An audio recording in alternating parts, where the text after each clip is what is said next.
My current job is to lead the Human Development Report Office. And in 1990, the report starts with a very interesting statement. It says, people are the wealth of nations. And that has been the focus and the attention of the Human Development Reports for the last 20 plus years. And I think the challenge for all of us is to see how best we can think about policies, programs, which address that central question. How do we put people at the center of development? How do we expand their choices? How do we reinforce their capabilities? And what can the UN system, particularly UNDP, do to make that happen? As we know, fundamentally, national leaders and national policies are going to be the drivers of that conversation at the country level. So how do we actually help those leaders and those ruling groups and governments to think through policies and programs which will help people? So that's the first big mega question. The second mega question is that as most data sets show, equal societies do better on almost every measure of development, whether it's female pregnancies to suicides, than unequal societies. So if that is the case, how do we make a convincing argument for, again, policies which produce not just equality of opportunity, but greater equity in outcomes as well? How do we make certain that health, education, which are the fundamentals of people able to live more productive lives, how can they then translate into transformative actions to produce development? The third point I wanted to highlight was that historically UNDP has been very much focused on projects.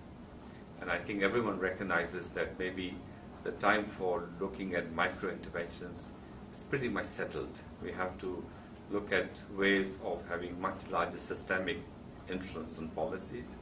But how do we do that? And there's been a certain amount of debate inside the organization about what is macro and what is micro. And my submission is that both are connected. We have to find a way that what separates UNDP from others is that we can work with all kinds of partners and we can try to demonstrate new ideas, new approaches in a practical way so that people, governments and communities can see this is potentially feasible. I was in China for some years as a UN resident coordinator, and what I found was very interesting was that China has for a long time not rolled out a macro policy all in one go. They piloted, experimented, some things work, some don't, but only after bringing things together can the government and the people at large have a more confident sense what is going to work. So UNDP can be the partner of first resort in that, and I think that's what UNDP country office really have to focus on. And deputy country directors have a huge role to play in the partnership they follow through in and who they work with.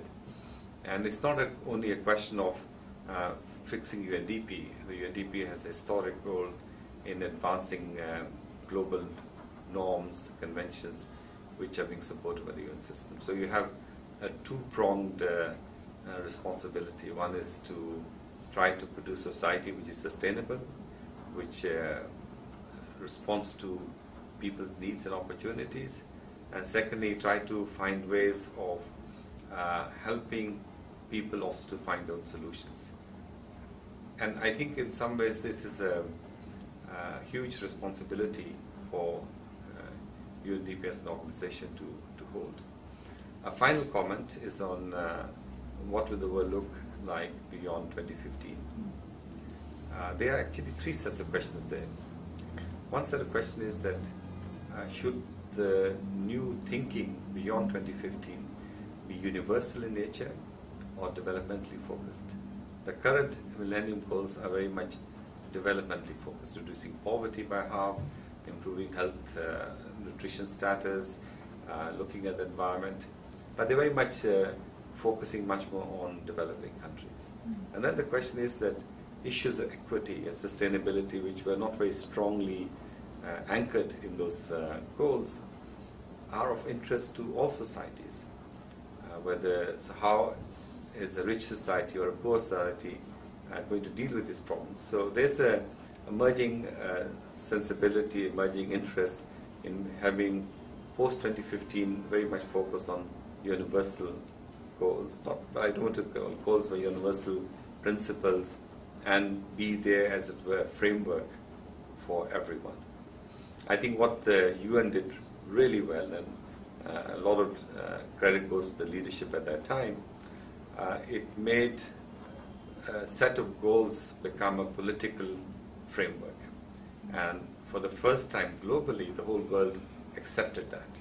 And that's what they were trying to work, both development and developing. So I think there was huge progress with the UN system, and I think the UN system can take a lot of credit for that. A second set of questions, again for the 2015, is should it be, like in the past, in a sense, a top-down approach, meaning that there were various global conferences, people bring it together, experts, and say, okay, these are the new things we should look at.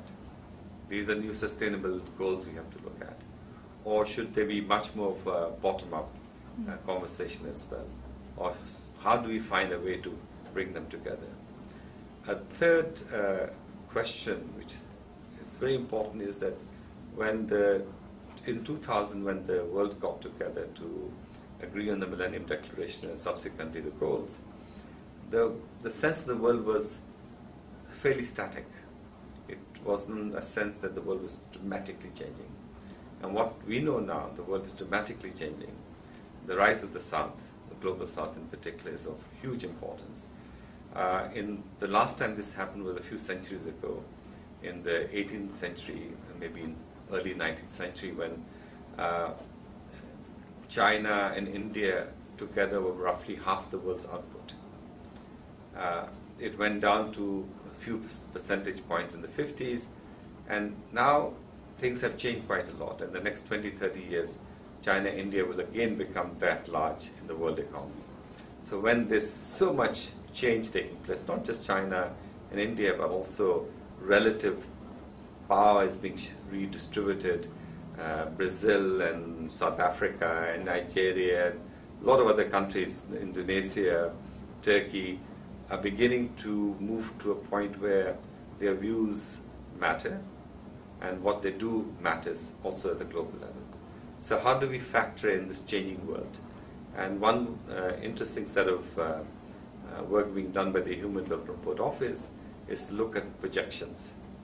Look at projections which will be in the 2012 report, because that's focused on the rise of the global South. And the 2013 report is going to be about the world beyond 2015. So how do we bring these three sets of questions together? Universality, process in a way, but more a question of engaging different stakeholders. And third is positioning all of that in a changing world, and how do we then look at issue of shared values and shared perspectives. Perhaps I can suggest two very specific questions for the DCDs to think about. One is, how do you move out of projects into policy-driven engagement? And then how do you see national human development reports as instruments for that conversation? So that's the first question. The second question would be, how do you see the UN system coming together in driving, I suppose, the post-2015 agenda? How do you actually see that working out? Because I think the way we have done it so far has raised a lot of questions and has highlighted certain inadequacies, maybe some challenges, and maybe some thought needs to go into how do we bring the strengths of the UN system together to really help countries move forward.